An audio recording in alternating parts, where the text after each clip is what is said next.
make sure that everyone can hear me properly, you have a chat box on the right-hand side of your screen. Please go ahead and type in, "Yes, we can hear you, David," just so I know that everything's working all right.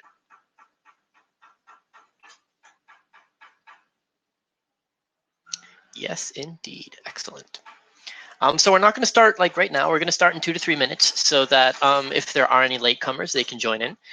In the meantime, I'd be happy to tell if you could tell me where you are hailing from, if you've taken the GRE before, what your acquired score is, are you retaking it, is this your first time, how much time you have, and so on and so forth. Just a few introductory bits of information, that would be great.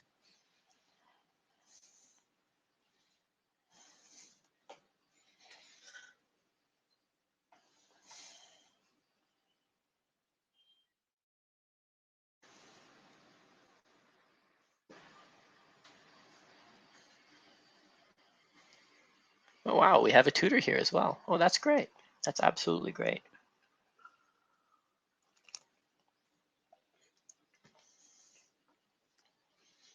So we have a retaker. Do we have any people here who are planning on taking the GRE for the first time in the coming months, or is everyone here a retaker?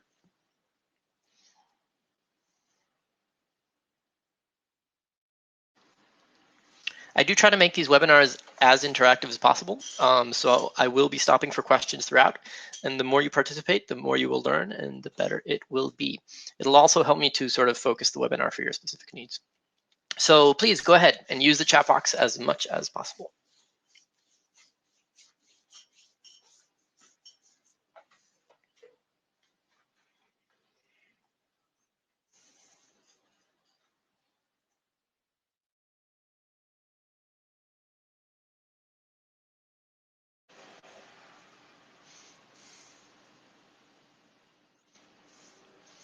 All right. So I guess we'll get started. We've waited a few minutes for any latecomers to arrive. So good evening again, everyone, or good morning or afternoon, wherever you happen to be in the world. My name is David. I am a senior tutor here at examPAL, and today we'll talk a little bit about how to build a study plan for the GRE. So before we get into the nitty-gritty of the details, I'd first like to say that we do have a special sale for everyone here with us in the webinar today, 25% off on any of our GRE courses. Just go onto our website and check it out. And the second thing I'd like to say is that, there seems to be a connection issue. 1 second. Oh, there we go. So before we actually go into the schedule, what I'd like to do is I'd like to talk for a few minutes about the GRE in general.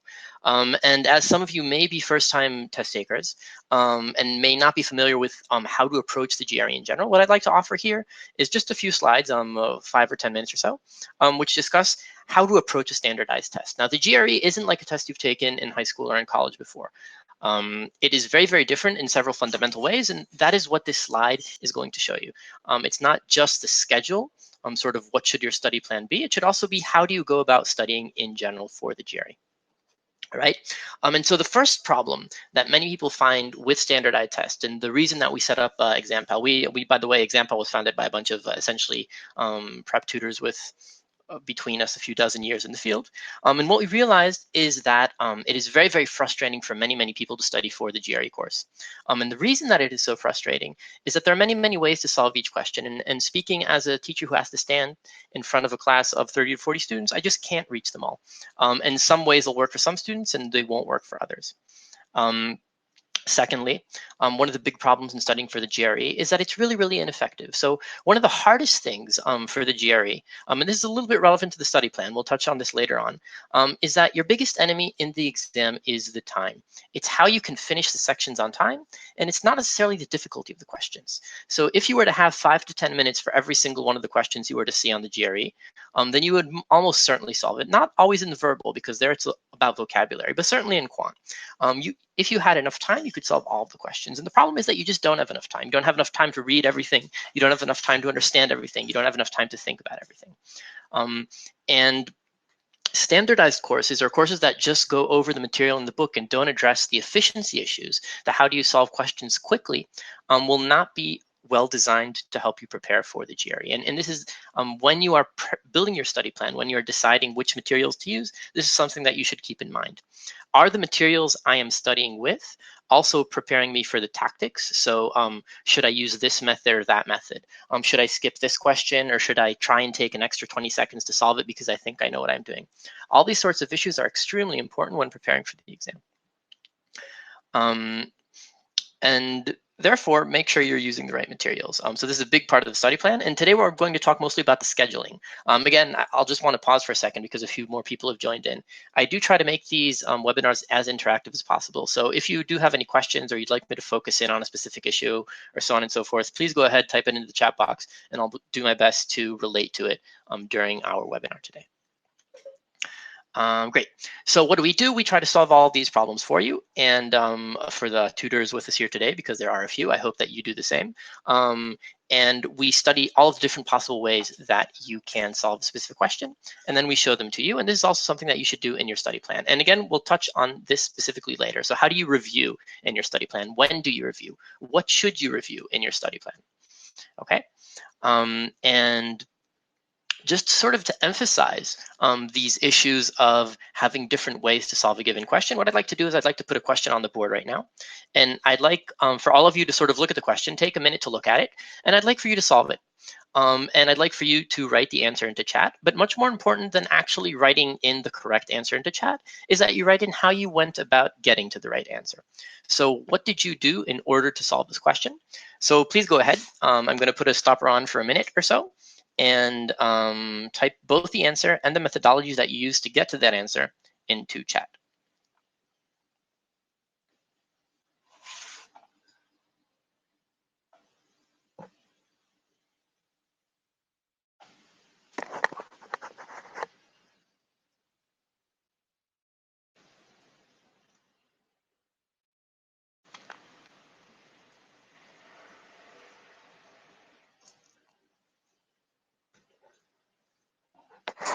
And don't forget, I'm not interested only in the answer. I'm also interested in how you got to the answer.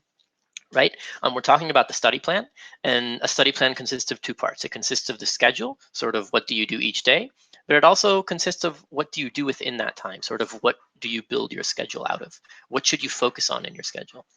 All right, and this first part will address this specific issue. Cool. So we have one person who used substitution to reach D. We have another person who reached D without saying why. Anyone else? Are there any other methods that you can see to solve this question? If you were to see such a question in your textbook or on your online program or whatever it is you use to study, would you expect to see a formalistic sort of solution? Would you expect to see a substitution sort of solution? Would you expect to maybe see some other kind of solution? What sort of solution are you looking for when you're looking at this question? All right, so it's been a minute and a half, so I'm going to go over and go over 3 possible solutions to the specific question, which are going to illustrate some of the things that I've talked about so far. All right, so the first type of solution to this question, which on examPAL is what we call the precise approach, is something that is very, very, very formulaic. It essentially is based on manipulating the equations. So adding an x to the numerator, or rather subtracting an x from the numerator, or adding a y to the numerator, breaking the fraction into 2 plus another fraction, doing some sort of mathematical formalistic manipulations, as you would see in a college or in a high school math class. And most of you might be looking at the expression on the board right now. That shows that the answer to this is in fact D, that the expression is between 2 to 3, would be saying, you know what, I would never ever think to do this. I would never ever solve the problem this way. And to be honest, I don't actually understand 100% what's going on here. And my answer to you would be, that's perfect. That's perfectly fine, because there are many other ways to approach this specific question. So for example, the most common way to approach this question is what was mentioned here in chat, is to just substitute. So if we're told that the expression has to be between two certain values for any positive x and any positive y, then we can just pick. We can pick an easy x and an easy y. For example, we can pick x equals y equals 1, which would give us 3 plus 2 over 1 plus 1, which is 2.5. And that means that A, B, C, and E are eliminated, and D has to be the answer.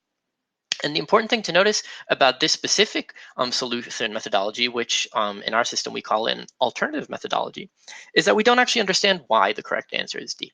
But we do understand that A, B, C, and E cannot possibly be the correct answer, and therefore the only thing that is left, which is D, must be the correct answer. All right, and so again, going back to the study plan, because that is the topic of today's webinar, what you need to do is not only to adjust your schedule, but also to think of what goes into your study plan. And this sort of thing, this sort of question of which possible solution tools are there that I can use in order to solve the question is one of the important things that needs to go into your study plan. A third way to solve this question isn't formal mathematical, and it isn't sort of a guess. It's an actual solution, but it's a logical solution. And it's telling us to let's look at the edges of the ranges. So let's say that x is as small as possible. So all we have are y's basically. Then the expression would be 2y divided by y, which equals 2. And if we say that y is as small as possible, so y is really, really close to 0, then the expression is basically 3x divided by x, which is 3. And so whichever numbers we pick based on this logic, they must be between 2 and 3. All right, so these are 3 different methodologies, fundamentally different approaches even for solving the question. And so when you go through your material, and this is sort of note number 1 from this section, when you study a topic, make sure to study the different ways to apply the material in that topic. So usually the first thing that you need to do, and again, we're going to get into the nitty-gritty of specific schedules later on, but the first thing that you need to do when you're studying for the GRE in quant or in verbal, but in different ways, is to just learn the basic rules. All right, so in verbal, this could be to learn the vocabulary. It could be to learn how to approach a reading comprehension passage. In mathematics, it could be in the quant section. It could be all sorts of things like we've seen here, how to make a common denominator, what on earth a remainder is, various geometry things or ratio things, all this sort of stuff, that it's just the raw mathematical principles. But you also must have what we like to call a bunch of practical tips, a list of tips on how to apply these basic mathematical principles to actual questions. Cool, so that's super important, and that is something that I wanted to dedicate a bit of time to. Once you've done this, then a later part of your study plan, sort of in the grand scheme of things, is debugging. So figuring out when you get a question right, what you did right, sort of did you find the right solution tool? Did you pick up on the pattern? Did you just know the vocabulary? Maybe you just had a lucky guess, maybe you eliminated the answers. Whatever the solution tools that you use, it's usually really beneficial to sort of make a statistical summary of all the tools that you've used so far. So you need to figure out what works for you, is what I'm trying to say. Do you like to use formal math to solve questions? Do you like to eliminate the answers? In the examples that you see here on the screen, did you use a formula for precise calculations? The example's on the left. Did you try a few numbers to figure out the logic of the question and to see what's happening? All these sorts of things are sort of different test taker profiles. All right, these are your specific test taker profile. And this is about playing to your strengths. This is about learning what you're good at and playing to it. And conversely, if you get a question wrong, then one thing that you need to remember that separates the GRE from various standardized tests is that it's not just about practice, practice, practice, practice, practice. It's about practicing smart. It's about figuring out what you did wrong and how you can improve it. And similarly here on our website, these 2 specific screens are screens from our website. Sort of after each question, we ask you for feedback. And this is also something that we recommend that you do in your own private practice. It's to figure out why you got something wrong. Sort of, if you were to see the same question again, would you make the same mistake twice? If the answer is yes, then you're doing something wrong. Then you need to go and practice more questions of the same type until you stop making that specific error again. Cool. And the last phase, once you've sort of learned the basic material and once you've sort of debugged and built your own personality profile, is to make the strategic choice. Sort of to make the strategic choice of, on the exam, I am going to answer, I don't know, geometry questions by trying to draw the figure and play around with it, because that is what works best for me. In ratio questions, I'm going to try and put it into a ratio equation because I know the equation really well. In sentence equivalence questions, I never managed to figure out which of the 2 words work, but I always manage to eliminate the answers that don't make sense at all, and that's what I'm going to do. So it's to figure out which strategy works and which doesn't, and choose. And when you get to the exam, and this is really important, on D-Day, on the day that you're taking the exam, you don't want to have to be doing all these sorts of strategic decision-making things that I've been talking about so far. On exam day, what you want to do is you want to have a plan, you want to go to the exam, and you want to execute your plan. All right, and for this to happen, you need to have a plan. You need to build a plan beforehand. And so again, we do this all statistically with machine learning, with crowd wisdom. So we sort of do the heavy lifting for you. But everything I've said so far is relevant even if you don't use our platform. So this is something that you should do on your own. There's also a bunch of awards. You're welcome to trust us out, to check us out. We have reviews on Trustpilot. For those of you who are retakers, we guarantee a 7-point improvement on your GRE. And I'll also remind you that there's a 25% discount for everyone here today. And with that, we finished the intro. We finished the intro of how to approach the GRE and of the meta concepts of what to put into your schedule, sort of what to focus on when studying. And this second part of the webinar is going to be devoted more to the details, to the nitty gritty of what should actually go into your schedule. So let's see, for those of you with us here today, how long do you have to study and how long would you like to study? Sort of, are you looking for a 2 to 3 week plan? Are you looking for a 2-month plan? Do you have half a year? Do you have like 2 hours a week, 5 hours a week, 15 hours a week? What do you have? And what are you looking to build?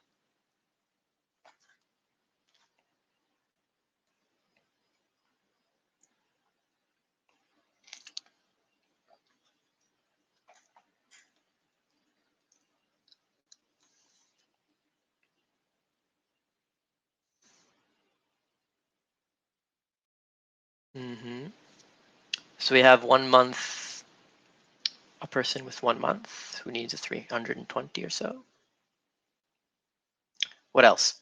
Again, the more info you give me about yourself, the better I will be able to tailor this specific webinar, the specific advice I use to your specific needs. So it's for your own benefit. We have someone with 1.5 months, about 3 hours a day. We have a month at 2 hours a day. 2 months at 2 hours a day. Cool. So it seems like most people are doing a bunch of other stuff other than the GRE that makes sense, and they can devote like a few hours per day to work, and they have a month or two to do so. Is anyone trying to cram? Is anyone trying to, oh, there we go. 15 days, 5-hour days. That's beginning to cram. Is anyone planning on taking full days, just doing GRE prep and nothing else for 2 weeks or so? Is anyone planning on really spreading it out to 3 months or even 4 months, heaven forbid? Cool. So there is a diversity here, and we will show a bunch of diverse methods and ways to build the study plan. What I will emphasize at the outset is that end of the day, all of the study plans are more or less similar. The difference in timing is mostly a difference of how much you want to compress the material. Sort of, do you want to really, really sort of focus and burn yourself through the whole thing? Burn through the whole thing, or do you want to sort of take your time and spread it out? Are you able to absorb information quickly enough in order to cram everything into 5-hour days, or are you able to hold your focus so that if you only do an hour a day or 2 hours a day, will that be enough for you to actually study? And so these are the types of questions that should really help you differentiate between the type of plan that you choose. Sort of what are your personal capabilities, and also, of course, when you want to apply. And I'll address the applying questions towards the end of the webinar. All right, so in general, our recommendation for GRE prep is about 100 to 120 hours in total. All right, we usually recommend that this be spread out over, and of course, we'll get to the non-native English speakers a bit later on. We usually recommend that this be spread out over 6 to 8 weeks, so somewhere between 1.5 months to 2 months, which is also what most of you said. This is about 15 hours a week, which is a little bit more than what some of you have written. So this is somewhere around 2 hours a day. Usually, most people have a little bit more time on weekends, so they study maybe 3 to 4 days a week for, say, 3 hours. A 3-hour block is a really good chunk of time. 2 hours is also okay, but try not to go below 2 hours in each time because it sort of takes you time to get into the GRE. So usually recommend 2 to 3 hour blocks, and we recommend say 3 to 4 hours a day, plus maybe an extra day on the weekend. And in general, this is what it comes to in terms of the numbers. Okay, and what we're going to go is we're going to go over several different profiles. So like a 2-month plan, which is, as we said, the optimal. It's sort of spread out enough so that you can go over all of the material. It's not so intense that you feel that you're just losing yourself. We're also going to go over a 1-month plan, which is really, really stressed out. A 1-month plan only really works if you already have a very good grasp of quant and verbal, or if you're a retaker. If you're a retaker, you can definitely do it in 1 month. And we also have a 3-month plan, which is what we call the busy people plan. If you're really, really busy and you don't have a lot of time, then 3 months is probably the way to go. Alternatively, if you're not a native English speaker, and for example, the verbal section is giving you a really, really hard time, then you might also want to opt for a 3-month plan. But that's just because the first month of the plan will be focused only on English. So the first month, all you'll want to do is boost up your reading speed, practice reading the academic style of articles that you have on the GRE, and so on and so forth. All right, so who is the 2-month plan good for? Let's look at John Doe, who is a first-time GRE taker, has a job, or this could be you're in the middle of your bachelor's. It could be an actual job. It could be something else.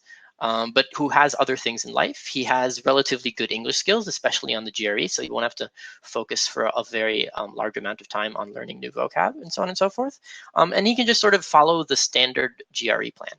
So this is basically your run-of-the-mill plan that is a one-size-fits-all sort of thing.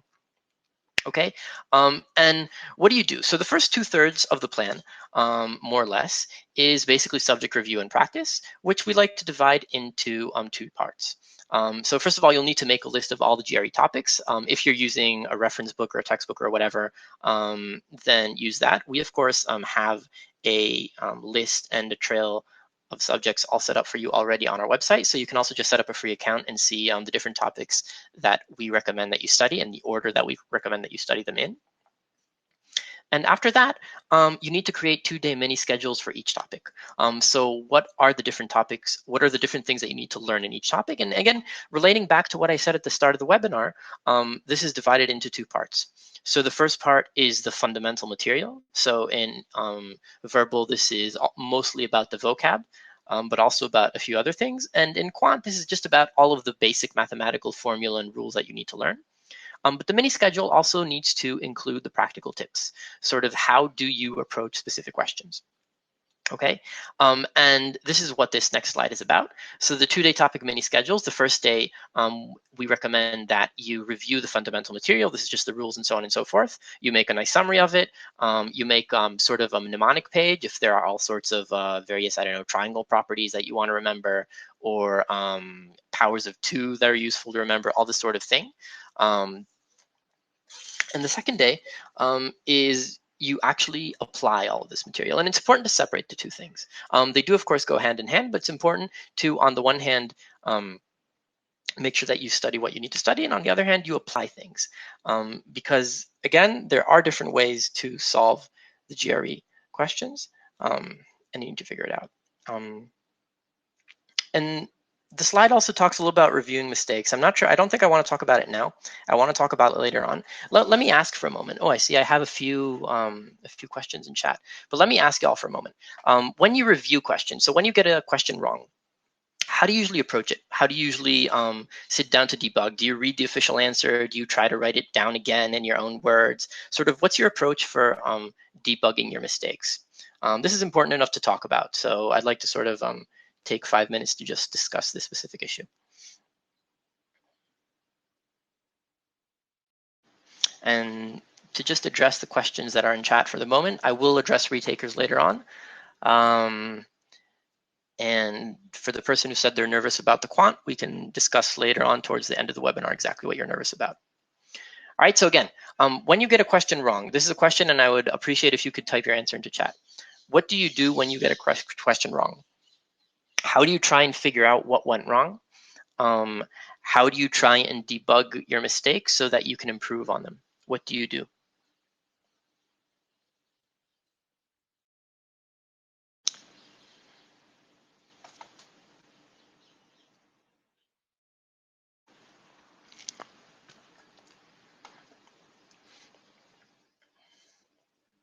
All right.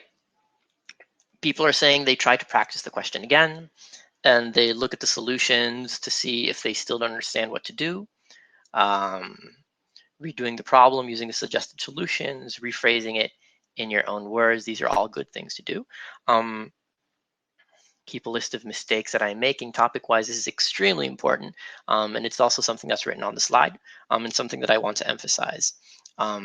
So I showed earlier sort of a slide which is called like a debugging or a debriefing slide, where after every question, if you get it right, you mark why you got it right. If you get it wrong, you mark why you got it wrong. And you need to condense all of this into an error log, into basically a big Excel sheet, as it were, a big table, which says how many times you made the mistake, for example, of a small calculation error. How many times did you make the mistake of just forgetting the specific mathematical rule? How many times did you forget the meaning of a specific word?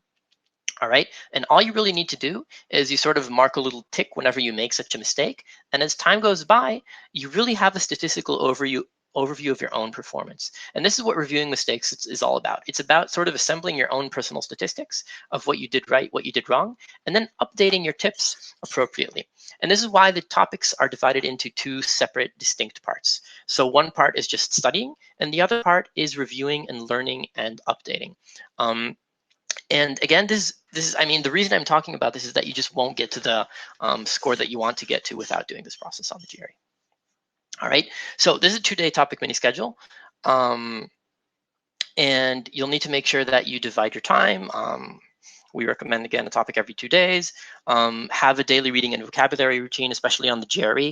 So it pays to start right at the start of your GRE studies to download a PDF of the relevant words. Every single company has one. You can also find one online in Google. And sort of just mark those words. Take a day or two to just mark the words that you don't really know, make flashcards out of them, or use any other memory routine that you're familiar with. And importantly, take 1 day off a week. So no one here, when I asked how much time you were planning on dedicating to the study, said they were planning on studying 8-hour days or something like that. The most I saw is 5-hour days. But even a 5-hour day, if it's at the end of a long work day, is a lot. So do make sure to rest, right? You're trying to cram stuff into your brain, and you're trying to learn as well. And that can't be done without a sufficient amount of rest. The last day should be unscheduled, and then you can go to the exam. Okay, so the review. So the first part, the first 2/3 of your time of your 2 months, which is around 47 days or so, was devoted to just studying the topics and to learning how to apply the topics and to iteratively improving your skills in specific subtopics. The last 10 days are devoted to reviewing the material and to making final polishes to your performance. And this review is largely based on the sort of the error log, the big Excel sheet of all the errors and all the mistakes you've made so far. So that's why it's so important that you build this up as you go. And what you'll want to have for the review, this is something that you need to prepare as you're going through, is a summary of all the material with an emphasis on the material that you are weaker in. So as you'll go through, you'll find that some topics you understand better, others you understand are harder for you. And this is something you'll want to focus on. You'll want to have your practical tips list to remember when you were studying the basic material, you were also writing down various types of methodologies that you could use in order to approach different questions. So you'll want to have this right next to you when you're doing your review. And then what you'll want to do is you'll want to take a practice test. And it's really important to understand that the goal of the mock tests isn't just to figure out what your current score level is. That is of course important. So one person said she was aiming, or he, I don't know, was aiming for a 330, if I remember correctly, a 320. Then this is what your practice test will tell you. Are you more or less at the score level you want to be in? But much more importantly, in my opinion at least, than just getting a raw number, is to figure out if your overall strategy works. Do you have enough time to finish the sections on time? Are you able to answer all of the questions well, or do you have to rush through them? Are there specific types of questions that you tend to get stuck in? Do you just waste so much time on reading comprehension that you don't have enough time left for anything else? Are there specific types of mistakes that you make? Do you always make the quantitative comparison? Do you always tend to get the quantitative comparison questions wrong because you missed a small logical step in the middle or something like that? And this is the main goal of the practice test. It's to, one, be a general rehearsal for your overall performance. So it tests your stamina, it tests your general strategy, it tests your ability to focus, and so on and so forth. And it also provides you really good spotlight on what you should dedicate your review to. And then you go back up to number 1 on the board here, which is to go into that specific topic, which you know to be problematic because the practice cat told you it was problematic, and to look at your specific tips, to update them, to look at your mistakes list, to work on them. When you need to go back to the material, go back to the material, and so on and so forth. And in honesty, these last 10 days are, in my opinion, probably much more important than everything else that came before them. Of course, you need to build up a strong base, but honestly, the GRE is much less in some respects about knowing the material and much more about figuring out how to solve the GRE and figuring out what you're doing wrong and how to fix it. And this is really where you should focus. And I would even recommend for those of you who have more time to lengthen the 10 days into 2 to 3 weeks. So 2 to 3 weeks of review will really allow you to cover all of your bases in depth. I don't recommend you take a practice test every day. When you take a practice test, you need to make sure you have enough time to debug it. So take a test. If you can debug it the same day, great. If not, do it the day after. Take at least a day of break and study in someone between your practice tests. I usually don't recommend more than 2 tests a week, just because people don't have enough time to actually review them properly. And that is basically the 2-month plan. So most of it is studying the basics. The important part, the last 2 to 3 weeks, is reviewing and focusing in on the specific things that you need to improve to get your score to what you want it to be. And this is what your last day should look like. And this cannot be overemphasized. So the GRE, I like to compare it to a big athletic event. All of you are star athletes. You're on your way to a big athletic event. And the day before the event, what do? Do you really kill yourself on the day before your big match? Of course not. You do some practices, you warm up, you do mental preparation, and so on and so forth. But for the most part, the last day before your GRE should look kind of like this. Whatever you do to chill out, whatever you do to relax, that is what you should do on the last day before your GRE. Study at most 2 to 3 hours a day. Great. So this is what a week looks like in John Doe's study plan. So again, this is sort of a 2-month plan. Sort of in the morning is often for most people, maybe on your commute to work or to wherever you go, maybe over your morning coffee, to just take out your vocabulary list and work on a little bit of memorization. Hopefully you're awake enough by then. If you're not, then do it in the evening or do it over your lunch break. But vocab is an example of something that can easily be condensed into just 15 to 20-minute periods, as opposed to everything else, which in my opinion should be given at least a 2-hour study period, study time. And then there's the day job or whatever it is you do during the day. And there are 2 to 3 and maybe a little bit more days of practice a week. And on this specific schedule, we have Monday, the triangle review. So that's the basic material. And then Tuesday in the afternoon and in the evening, it's the practice. So that's taking and implementing all of the fundamental material on specific questions and debugging them and so on and so forth. And the optional thing that we have here at the end, reading, really depends on your specific English skills. So we talked earlier about non-native English speakers, and I don't know how many of you are native English speakers, how many are not, but if you feel that your English is holding you back, you just can't read quickly enough, you just don't understand what they want from you in reading comprehension, you can't work your way through the convoluted text completion questions, even the word problems in quant are sometimes a little bit long and convoluted. If this is what's holding you back, you must have a reading schedule. You must sit down to read an hour every day, but not just read anything, not just read whatever happens to come to hand. Read something that is of GRE quality. So it has a little bit of an academic flavor to it. We specifically have a suggested list of reading topics on our website. You can go and look at them in the reading comprehension section. But basically any sort of, let's call it, semi-popular science, semi-educated academic type of writing will do. So The Economist, for example, is a standard choice that we tell people to go and read because it balances out the talking about technical issues and using various terminologies and trying to make arguments, logical arguments, along with not being so sophisticated and domain specific that you really can't understand what's going on. So this is really important. And when you read, make sure to active read. So how do you practice for reading comprehension? Read what exactly? So as I said earlier, someone's asking on chat, what exactly should you read? So as I said, one, there is a list of specific suggested reading materials on our website. You can just go check it out. in the reading comprehension section.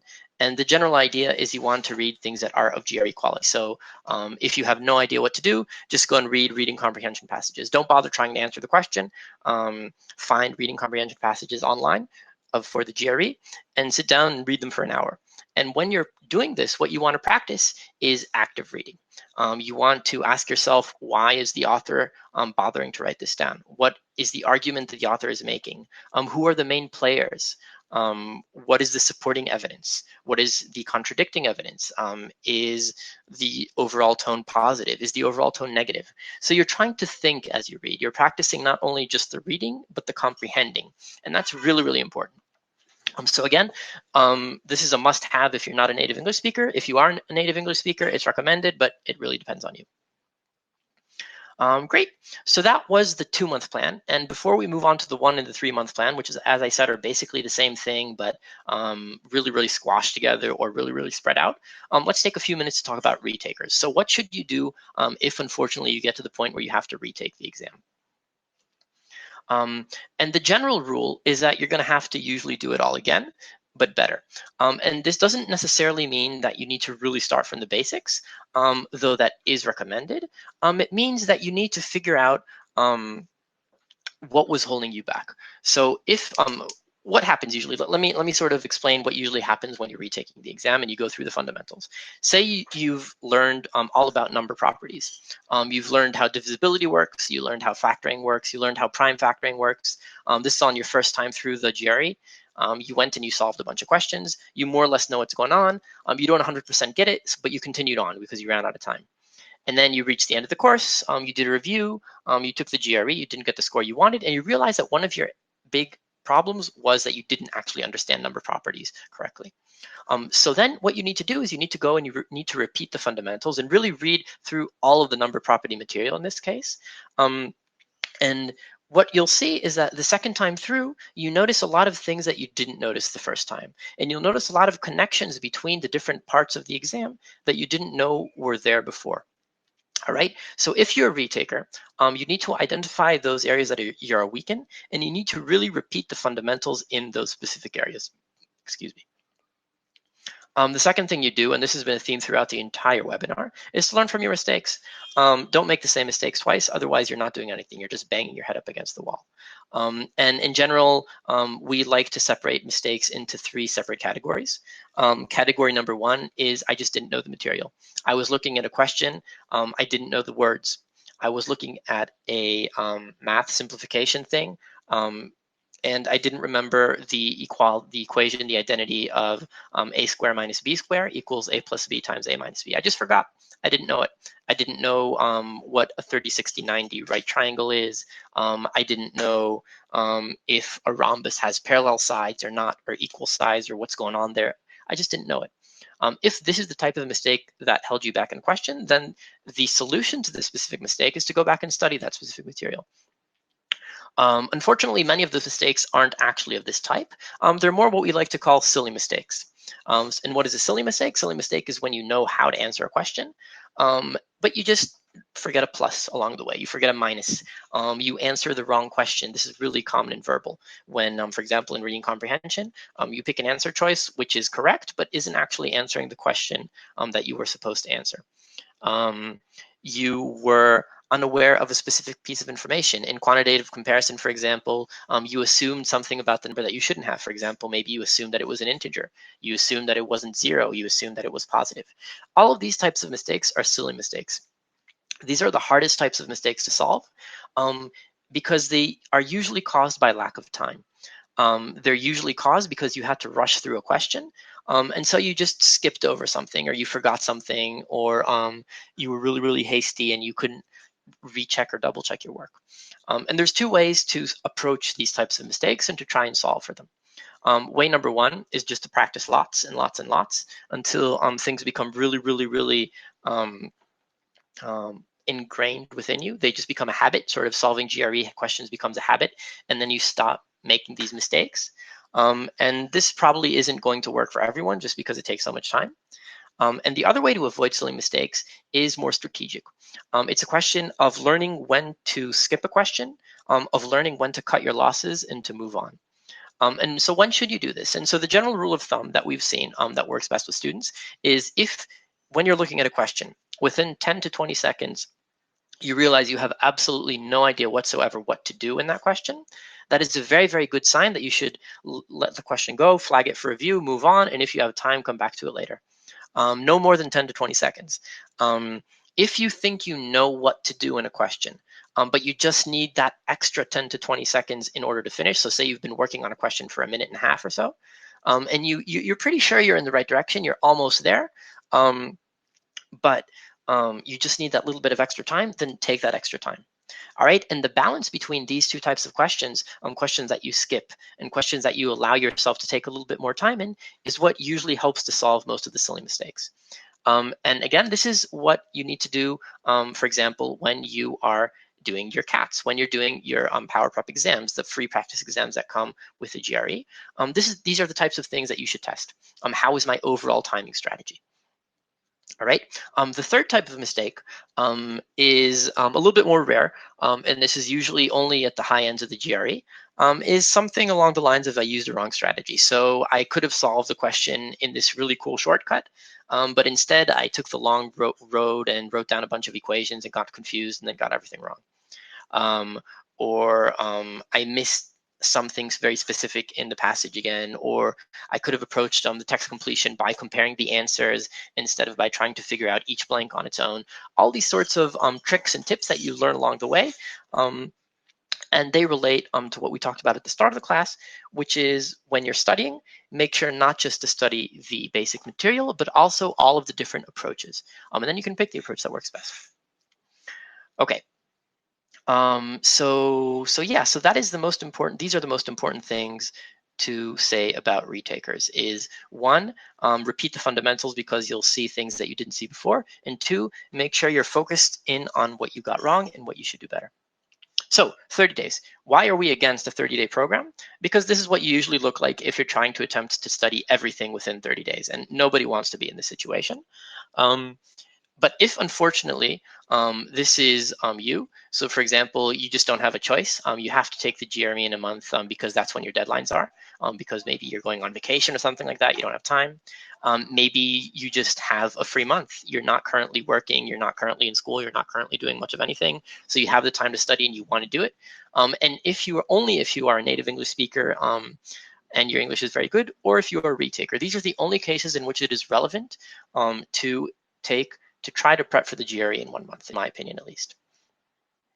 And so what does the 1 month plan look like? Basically, you're studying every day except for one day, which you take off.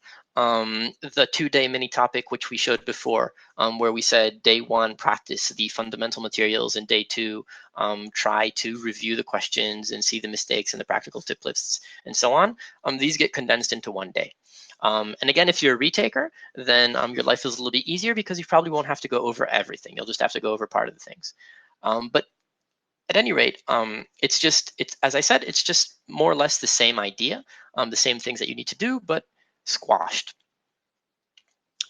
And when you get to the review at the end of the month, then you might have to actually take a mock exam every other day just because you won't have time. And so one day take the exam, the other day, and the same day debug the exam, the next day review all the things that you got in the exam wrong, and so on and so forth. Day 29, even though you only have 1 month, day 29 should still be free. So the day before your exam, it doesn't matter if you've been studying for 2 weeks or for 5 weeks or for 10 weeks, make sure you relax. If you're capable, and I'll just emphasize this point. So if you're capable of studying for 4 hours or 5 hours or 8 hours on one day and being perfectly fresh the next day, then you know what, go ahead and do it. But the vast majority of people are not.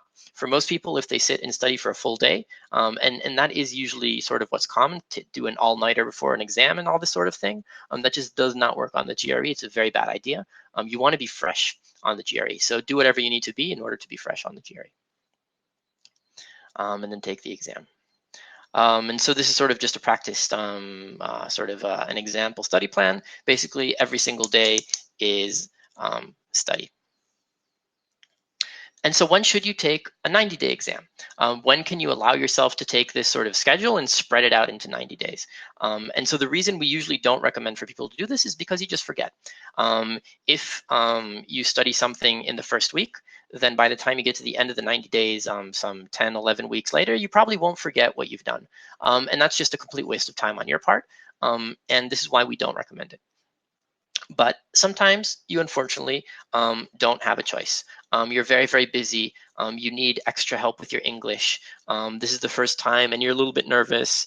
There are all sorts of options that sort of make sense for you to take the whole 3 months in order to study. And in this case, as we said, it's more or less the same plan, but spread out. So the mini schedule, instead of being in 2 days or in 1 day, make them into 3 days. The review, you can spread out into 3 weeks. And the last day you take a break, and then you have your test. All right, cool. So this last part of the webinar, the last few slides are additional tips. So far we've talked about what to put into your study plan, so what you should focus in during the days that you're studying for the GRE and how to construct the study plan in general. What I haven't told you is what topics to put into your GRE study plan, just because there's so many of them. I can't go over every single topic that you need to study in math. I can't put a huge word list into this webinar, but I can reference you to our course where you have everything organized for you, and I can also reference you to Google where you can probably find everything at a few clicks of the keyboard and the mouse. So in addition of all that, there are a few additional tips for prepping for the GRE in general. So tip number 1 is to take your phone, put it in a drawer, lock the drawer, and then go into another room to study. As hard as that may be for the vast majority of us, it's really, really important. You must be focused when you're studying for the GRE. The better you'll be able to do this, the better of a time you'll have. Ideally, find a quiet place to study as well. So this might be a room in your house if you have one. It could be in your dorm. It could be in the library. Maybe there's a quiet coffee shop somewhere nearby you where there aren't a lot of people and you can just sit and study in peace. But try to make sure you have a good environment for studying. Tip number 2 is that you don't always have to worry about every little thing. So if there's only this small issue, this specific question that talks about an esoteric type of, I don't know, a triangle inside a circle, something that looks complicated, maybe it's a remainder question in integers and you've never seen something like that before. If it's something small, if it's not part of the core topic that you're studying, then don't worry about it, do it later. All right. If, on the other hand, you find that you're having some sort of fundamental problem, for example, making a common denominator in fractions, just solving an equation, solving like someone gives you an equation like 3a plus 5b equals 12, and it takes you 2 minutes to solve that equation, then there's just a basic issue with doing the maths. And this is something that you should just practice. You should just sit and practice that fundamental error until you have it down before you move on. All right. The next tip, which is something we've talked about over the whole webinar, is also a little bit psychological. You shouldn't view a mistake as a mistake. You should view it as an opportunity to learn. Everyone makes mistakes, and that's fine. Sometimes you're going to take the GRE, you're not going to be happy, you're going to be wanting to do it again. Just view it as an opportunity to learn from. Next, make sure to sleep properly, make sure to get regular exercise. This is honestly, it's also a tip for life, but it's certainly a tip for the GRE. It's well known that being fit and getting good sleep helps your brain do its job. And the last tip is that you do need to be very, very optimistic, and you also should be realistic. So everybody wants to get that perfect GRE score. Unfortunately, only very, very few people do. Especially if you're a retaker and you see that you're very, very far from where you want to be, consider whether it might be more worth your time to look for a different school and settle for a lower score. If not, if you're super nailed on that high school or that specific on that high score, that specific school, that specific program for whatever reason, maybe because you're friends, maybe because you know people, maybe because it's just the best of the best and that's who you are, then go for it and be optimistic and put your all into it. If not, then don't forget the GRE in studies is just a few years out of a very, very long life that you will have. So, everything in proportion. And I do believe that that is it for today's webinar from my part. I'm just going to leave this slide up here as a final note to remind you that you do have 25% off. The rest of the time that we have here today is basically Q&A. So this can be Q&A related to what I've been talking about so far, and it can just be your personal issues with the GRE. Sort of any questions that you may have that you would like my advice with, you're welcome to type them into chat, and I will do my best to answer them. So thank you for having been here today, and thank you for participating. Tips regarding vocabulary. So could you clarify a little bit? Sort of, are you asking how should I memorize lots of words? Or are you asking should I even bother trying to memorize vocabulary? Or are you asking what should I memorize?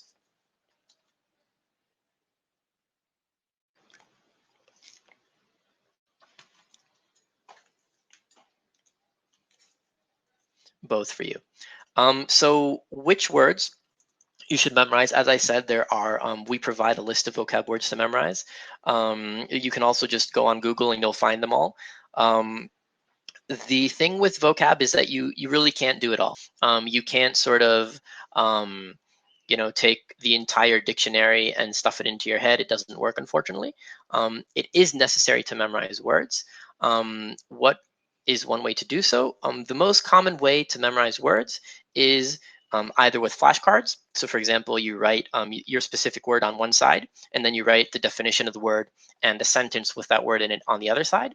And then you just play the memory game. So you put all of your cards with the word facing up, and then you say, okay, what is this word? And then if you don't remember, you flip it over and you look at the other side. And then you just play this game for 10, 15, 20 minutes a day, and you'll see your vocabulary will increase very, very quickly. The other way, if you don't like flashcards, is also based on building sentences. So it's taking all of the words that you need to remember.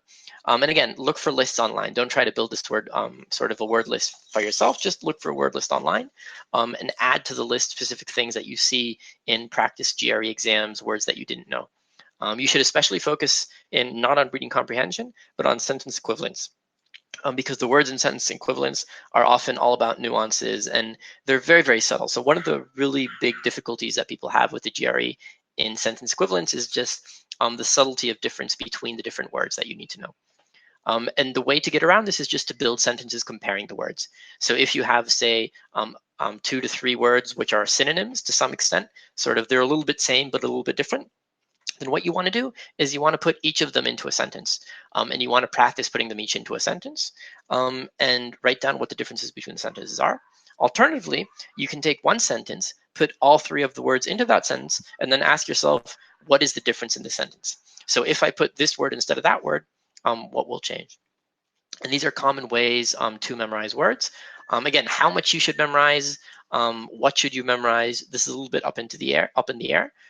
It's essentially, the answer to that is just go solve sentence equivalence questions, text completion questions, reading comprehension questions, and see how well you manage to figure out the answers or not. I will add one final comment on that note, is that in reading comprehension, and to a lesser extent in text completion, you can often figure out the meaning of the word even if you don't actually know the formal definition, just from the context. So you can look in all of the words around that word to figure out what that word means. This is less relevant usually for sentence equivalence. Okay, any other questions? Again, related to the topic of this webinar or just any personal issues you have with the GRE.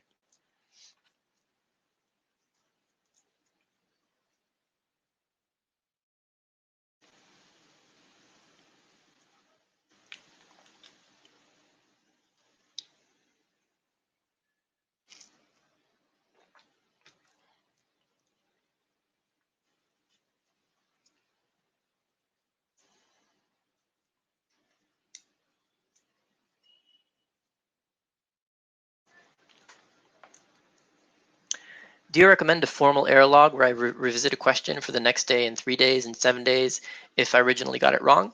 So sort of you're going into repetitive recall here. The general answer is yes, I do. It sort of depends on the specific student though. But yes, it definitely helps to build up the memory. The thing about mistake reasons and sort of revisiting errors and how you improve errors is that it's not enough to just sort of the danger is that the student will learn that specific question. So if they keep revisiting the same question, then all they're going to do is how to solve that specific question correctly. And moreover, they might learn a wrong pattern. So they might look at a question that's very similar to the original question, but different in some small significant way and get it wrong because they'll just remember the old one. So this is sort of, you said you're a GRE tutor, so this is sort of something that you need to figure out with your students, in the sense that, are they actually learning what mistakes they made and how not to implement them in future questions, or are they just memorizing the old questions?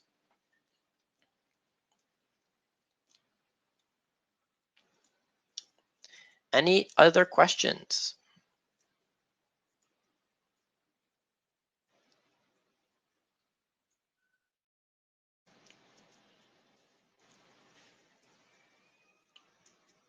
Okay, great. So it looks like we have no more questions from chat. So I will again like to thank you for having been here today. This webinar, I tried to talk about what you should put into your study plan. So what to do when you're actually studying, which is to say learn the material and also learn how to apply the material, and also how to organize the study plan in general, sort of how to divide it, what to do in the first few weeks, and then what to do in the last few weeks, what to focus in on during each period of time. We have a 24/7 hour chat, which myself and other tutors are happy to answer questions on our website. You can create a free account. You can check us out. Since you've been here on this webinar, you do have 25% off on any course you do purchase with us. And we hope to see you with us. And we certainly hope that you will have an amazing time in getting a successful GRE and in the rest of your life. All right, so that's it for today. Have a nice rest of your day.